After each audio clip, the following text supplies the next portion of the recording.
La noche de mi boda, mi suegro irrumpió en nuestra habitación. Me entregó 200,000 pesos y me ordenó: vístete y sal por la ventana ahora mismo. Obedecí sin entender, sin saber que acababa de escapar de una trampa mortal. Esa debía ser la noche más feliz de mi vida, pero se convirtió en el inicio de una pesadilla que cambiaría todo para siempre. Pero antes de entrar en la historia, apóyanos dándole like y suscribiéndote ahora mismo. También quiero saludarlos. Déjenme en los comentarios su nombre, su ciudad, y escriban la palabra presente. Quiero saber desde qué lugares tan lejanos me están escuchando. Todo comenzó aquella noche en San Miguel de Allende, cuando las últimas notas del mariachi se apagaron y los invitados comenzaron a marcharse. La casa colonial donde celebramos la boda olía a rosas blancas y tequila. Mi vestido de encaje seguía impecable. Mi corazón latía con la emoción de iniciar mi vida con Diego, el hombre que amaba. Nunca imaginé que en cuestión de minutos todo se desmoronaría.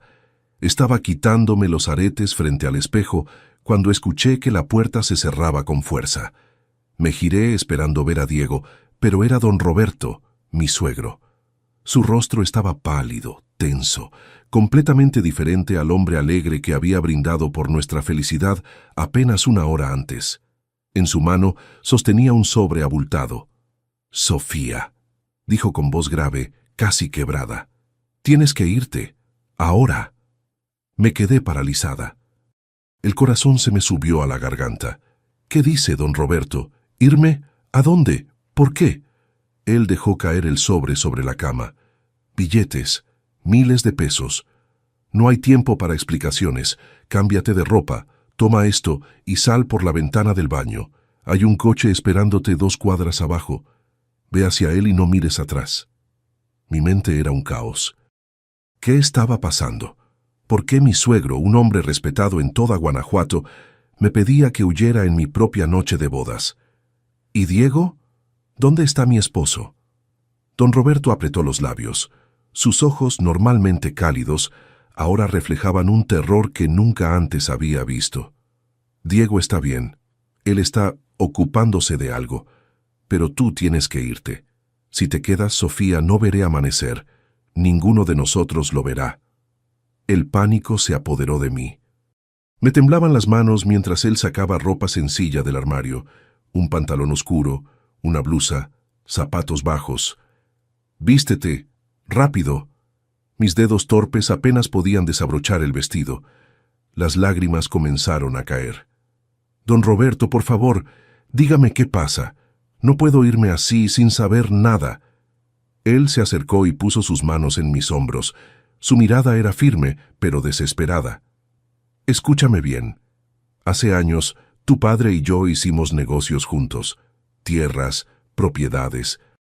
Cuando él murió, quedaron pendientes ciertos papeles. Hay gente que quiere esas tierras a toda costa, Sofía, y descubrieron que tú eres la heredera legítima. Te quieren a ti para obligarte a firmar. Si no lo haces...» Su voz se quebró. «Harán cosas terribles». El mundo se detuvo. Mi padre, tierras. Yo crecí con mi tía en Querétaro después de que mis padres murieron en un accidente cuando tenía 5 años. Nunca supe de ninguna herencia. Nunca supe que llevaba sobre mis hombros algo tan peligroso. «¿Por qué nunca me dijeron nada?», susurré. «Para protegerte. Pero ahora que te casaste con Diego, te rastrearon. Tienen gente aquí, Sofía. Gente que iba a irrumpir esta noche.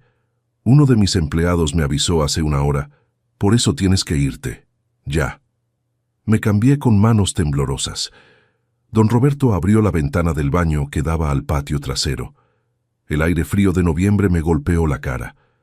Abajo, la oscuridad parecía tragárselo todo. «Salta al tejado de la cocina, luego baja por la escalera de servicio, camina hacia la calle Aldama. Un Jetta gris te estará esperando. El conductor se llama Esteban. Confía en él». Miré a mi suegro con los ojos inundados de lágrimas. «¿Y usted? ¿Y Diego? Nosotros nos encargaremos. Pero si algo nos pasa, Sofía, júrame que seguirás viva. Júrame que lucharás por lo que te pertenece». Asentí, aunque no entendía nada. Tomé el sobre con el dinero y lo metí en mi mochila. Don Roberto me ayudó a salir por la ventana. El tejado estaba resbaladizo. Cada paso era una agonía. Detrás de mí, escuché voces fuertes, golpes en la puerta principal. Mi corazón se detuvo.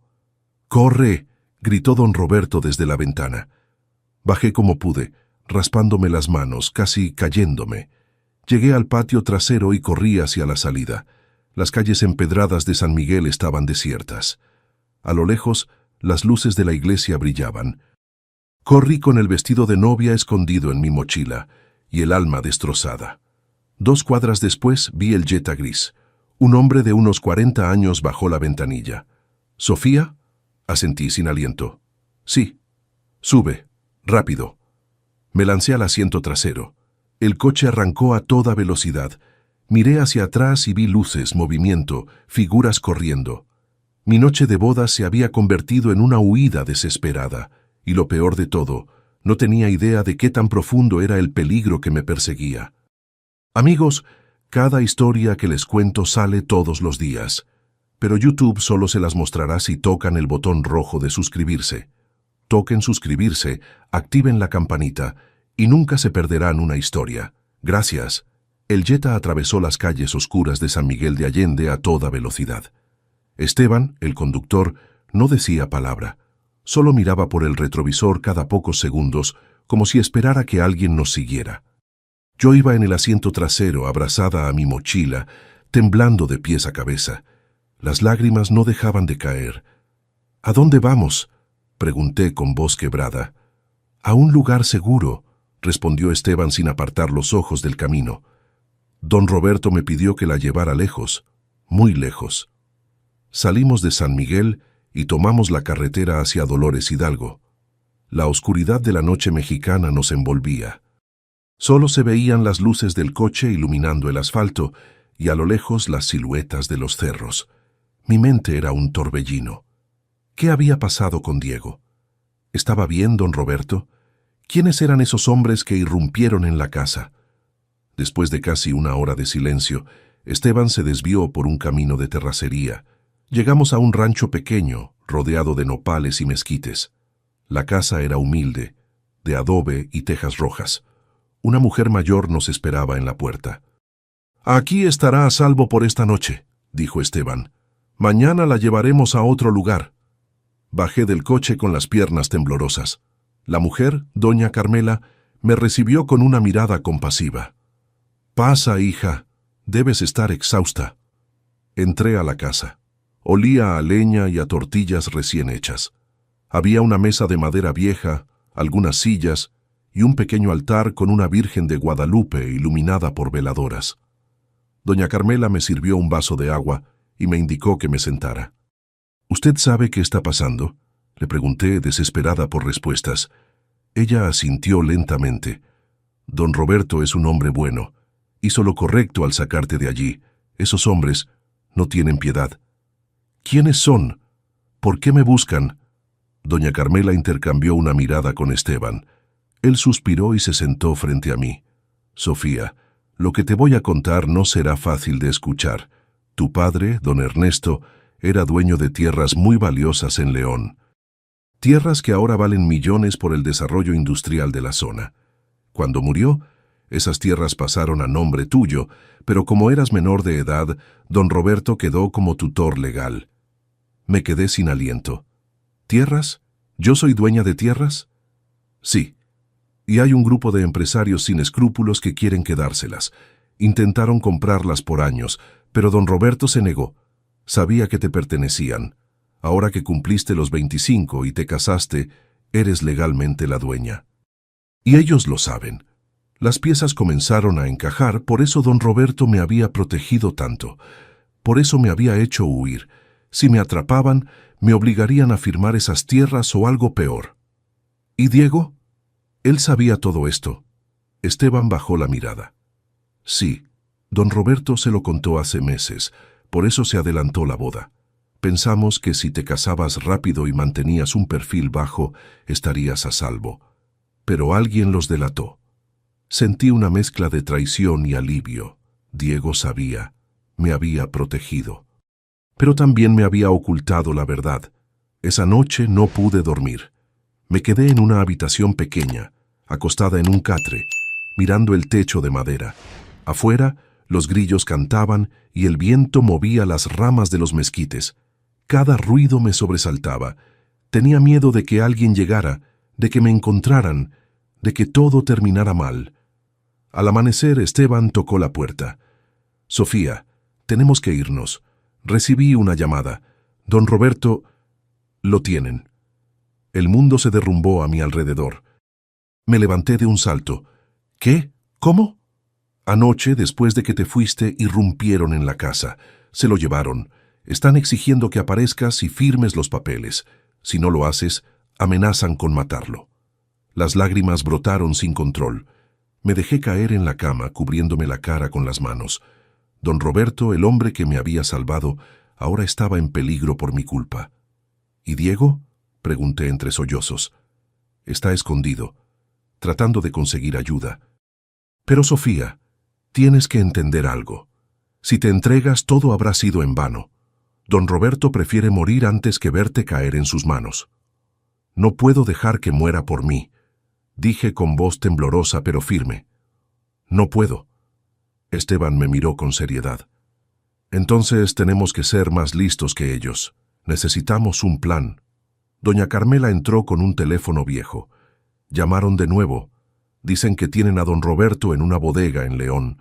Quieren que vaya sola, sin policía, sin nadie.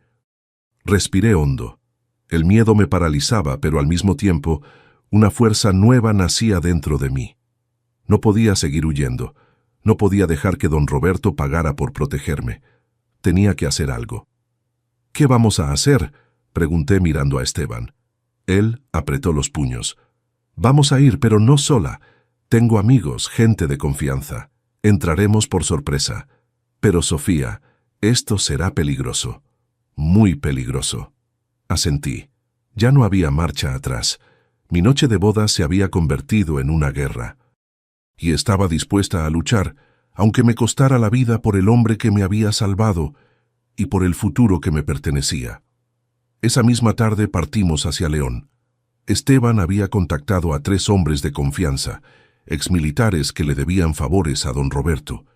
Viajamos en 2 camionetas, por carreteras secundarias evitando las casetas. Yo iba callada, con el estómago hecho un nudo, pensando en don Roberto encerrado, quizás herido, quizás sufriendo. Llegamos a León al caer la noche.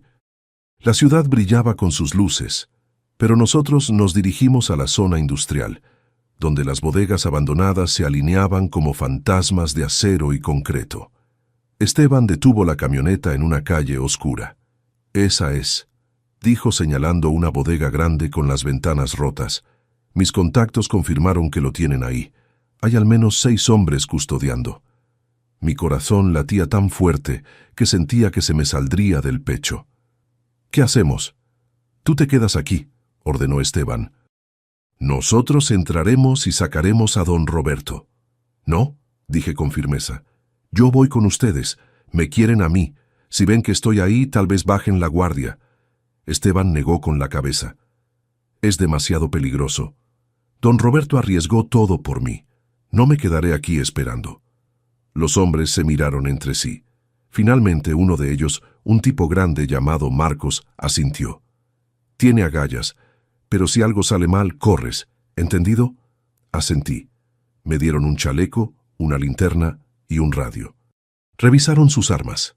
Yo temblaba, pero traté de mantener la calma. Caminamos en silencio hacia la bodega. La luna apenas iluminaba el camino. A lo lejos se escuchaban perros ladrando. Nos dividimos. Esteban y Marcos irían por la entrada principal, los otros 2 por la parte trasera. Yo me quedaría escondida cerca, lista para actuar si era necesario. Pasaron 10 minutos que se sintieron como horas. De repente, escuché gritos, disparos. Mi corazón se detuvo. Sin pensarlo 2 veces, corrí hacia la bodega. La puerta estaba entreabierta. Adentro, el caos. Hombres gritando, luces de linternas cruzándose. Vi a Esteban forcejando con un tipo. Más allá, en el fondo, atado a una silla, estaba don Roberto. «¡Papá!», grité sin pensar. Él levantó la cabeza. Tenía el rostro golpeado, sangre en la frente, pero sus ojos brillaron al verme. «Sofía, no, vete». Pero ya era tarde. Uno de los hombres me vio y se abalanzó sobre mí. Traté de correr, pero me agarró del brazo. Su aliento apestaba a alcohol. Mira nada más la novia fugitiva. Luché, pateé, grité. Marcos apareció de la nada y lo tumbó de un golpe. «Corre, Sofía». Corrí hacia don Roberto. Con manos temblorosas intenté desatar las cuerdas, pero estaban demasiado apretadas. «Don Roberto, lo siento tanto». Él negó con la cabeza.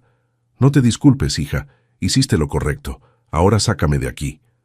Finalmente las cuerdas cedieron. Don Roberto se levantó con dificultad. Cojeaba. Le pasé el brazo por encima de mi hombro y comenzamos a salir. Pero en ese momento, una voz fría resonó en la bodega.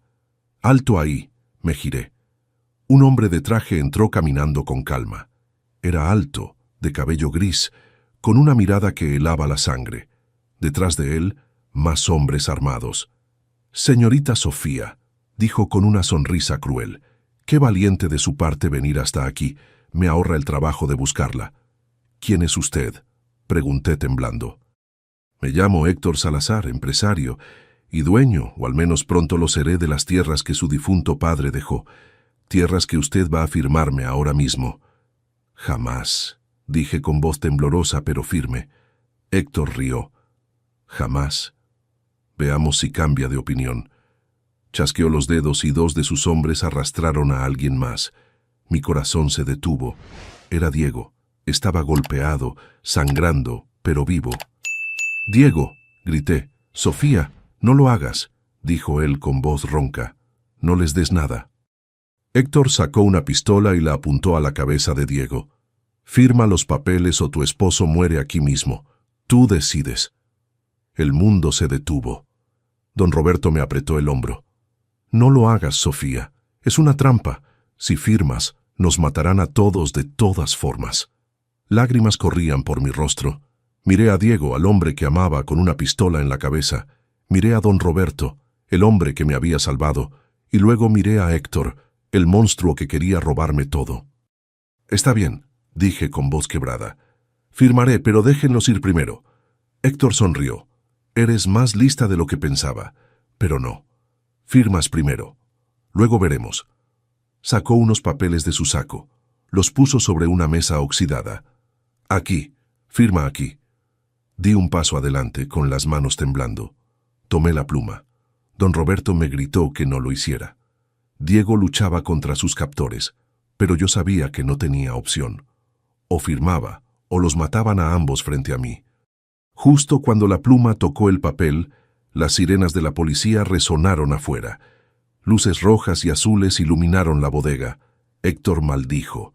Sus hombres entraron en pánico. «¡Es una trampa!», gritó uno de ellos. Esteban había llamado a la policía. El caos estalló de nuevo. Disparos, gritos, carreras. Solté la pluma y corrí hacia Diego. Lo abracé mientras los policías entraban en masa. Héctor intentó huir, pero lo rodearon. Don Roberto se dejó caer al suelo, agotado pero vivo. Diego me abrazó con fuerza. «Pensé que te perdería», susurró. «Nunca», respondí llorando. «Nunca». Pero mientras los policías esposaban a Héctor y a sus hombres, supe que esto no había terminado. La amenaza había sido neutralizada, pero las heridas, el miedo, el trauma, eso tardaría mucho más en sanar. Si quieren saber cómo termina esta historia y conocer muchas más, denle al botón rojo de suscribirse. Es gratis y me ayuda muchísimo. Los días siguientes fueron un torbellino. Don Roberto fue hospitalizado. Tenía 3 costillas rotas, contusiones en todo el cuerpo, pero los doctores dijeron que se recuperaría. Diego también recibió atención médica. Yo, en cambio, no tenía heridas físicas, pero por dentro estaba destrozada. La policía nos interrogó durante horas. Les contamos todo: las tierras, la herencia, las amenazas, el secuestro. Héctor Salazar fue arrestado junto con sus cómplices. Las investigaciones revelaron que llevaba años intentando apropiarse de tierras ajenas mediante extorsión y violencia. Éramos solo una de muchas familias que había atacado. Pero mientras estaba en el hospital junto a don Roberto, él me tomó la mano y me dijo algo que cambió mi perspectiva para siempre. Sofía, hay algo más que necesitas saber. Lo miré con el corazón en un puño. ¿Qué cosa, don Roberto? Tu padre. Tu verdadero padre, Ernesto. Él no murió en un accidente. Sentí que el suelo se abría bajo mis pies. ¿Qué? Don Roberto respiró hondo con dificultad. Lo mataron. La misma gente que trabajaba para Héctor. Querían las tierras desde entonces. Tu madre trató de protegerte, pero también fue asesinada. Por eso te envié con tu tía a Querétaro, para que estuvieras lejos, a salvo, hasta que fueras mayor de edad. Las lágrimas brotaron incontrolables.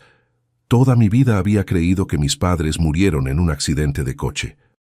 Toda mi vida había cargado con esa tristeza, sin saber que en realidad fueron asesinados, por tierras, por dinero, por la codicia de hombres sin alma. ¿Por qué nunca me lo dijo?, susurré. Porque quería que vivieras en paz, aunque fuera por un tiempo, porque sabía que si te enterabas querrías venganza, y eso te habría destruido.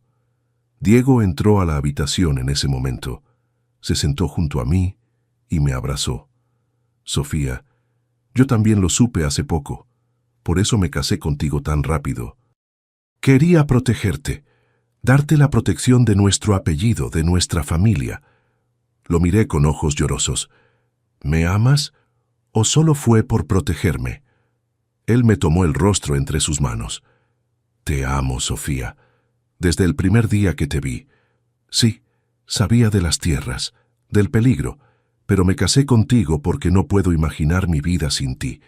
Eres la mujer más valiente que conozco. Lo abracé con fuerza, llorando en su hombro. Tanto dolor, tanta mentira, pero también tanto amor. En los días siguientes, los abogados me explicaron todo sobre la herencia. Las tierras en León valían más de 50 millones de pesos. Con el desarrollo industrial de la zona, su valor seguiría subiendo. Yo era oficialmente una de las mujeres más ricas de Guanajuato y no tenía idea. Pero el dinero no me importaba. Lo que me importaba era la verdad, la justicia para mis padres. Decidí usar parte del dinero para contratar investigadores privados. Quería saber exactamente quiénes habían matado a mis padres. Héctor Salazar estaba en prisión, pero yo sabía que él era solo una pieza. Había más gente involucrada. Un mes después, los investigadores me entregaron un informe. 2 hombres habían ejecutado el asesinato de mis padres. Uno ya estaba muerto. El otro vivía en Monterrey, bajo una identidad falsa. La policía lo arrestó días después. Cuando me llamaron para testificar en el juicio, enfrenté a ese hombre cara a cara. Era viejo, canoso, con la mirada vacía. Le pregunté por qué lo había hecho. Él solo respondió: órdenes. Me pagaron bien. Sentí asco, rabia, pero también, extrañamente, alivio. Por fin sabía la verdad. Por fin podía cerrar esa herida. Don Roberto se recuperó completamente. Diego y yo volvimos a San Miguel de Allende, pero esta vez a una casa nueva, más segura. Pusimos sistemas de alarma, cámaras, guardias. No íbamos a arriesgarnos de nuevo. Decidí vender parte de las tierras, pero conservar las más importantes. Con el dinero creé una fundación en memoria de mis padres para ayudar a familias víctimas de extorsión y violencia. Quería que su muerte no fuera en vano. Una tarde, mientras Diego y yo caminábamos por las calles empedradas de San Miguel, me detuvo frente a la iglesia donde nos casamos. ¿Sabes?, dijo él, nuestra noche de bodas fue un desastre. Nunca tuvimos esa noche perfecta que soñabas. Sonreí con tristeza. No. Pero sobrevivimos y eso es más valioso. Él me abrazó. Podemos tener una segunda noche de bodas, empezar de nuevo. Esta vez, sin peligro, sin miedo. Solo tú y yo. Asentí, con lágrimas en los ojos. Me gustaría eso. Esa noche regresamos a casa. Encendimos velas, pusimos música suave, y por primera vez desde aquella noche caótica, estuvimos juntos como esposos, en paz, en amor, sin sombras acechando. Pero incluso en medio de esa felicidad, sabía que las cicatrices nunca desaparecerían del todo, que cada vez que cerrara los ojos recordaría el rostro de don Roberto diciéndome que huyera. Recordaría la pistola apuntando a la cabeza de Diego. Recordaría el miedo, el dolor, la pérdida, y sabía que aunque Héctor estaba en prisión, el mundo seguía lleno de hombres como él, hombres dispuestos a destruir vidas por dinero, y eso me aterraba. Los meses pasaron. La vida volvió a una especie de normalidad, aunque nunca sería la misma. Don Roberto se jubiló y se mudó con nosotros. Decía que quería estar cerca, vigilarnos, protegernos. Yo lo llamaba papá, porque eso era para mí, un padre. Diego retomó su trabajo en la empresa familiar, pero ahora con un rol más activo. Yo, por mi parte, me dediqué a administrar la fundación. Ayudamos a más de 100 familias en el primer año. Cada historia que escuchaba me rompía el corazón, pero también me daba fuerzas para seguir. Sin embargo, la paz no duró mucho. Una tarde, recibí una llamada anónima. Una voz distorsionada me dijo: «Héctor Salazar no era el único, hay más, y vienen por ti». Colgué temblando. Le conté a Diego. Él llamó a la policía, pero me dijeron que sin pruebas no podían hacer nada. Las amenazas vacías no eran suficientes para abrir una investigación. Esa noche no dormí. Cada ruido me sobresaltaba.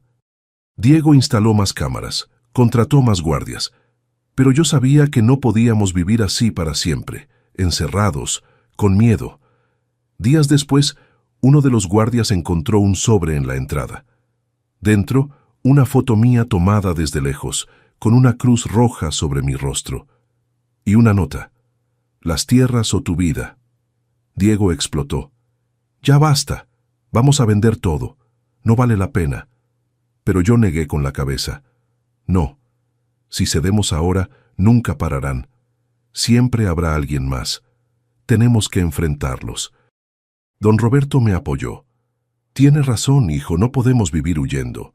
Contraté más investigadores. Rastrearon la llamada, la foto, todo.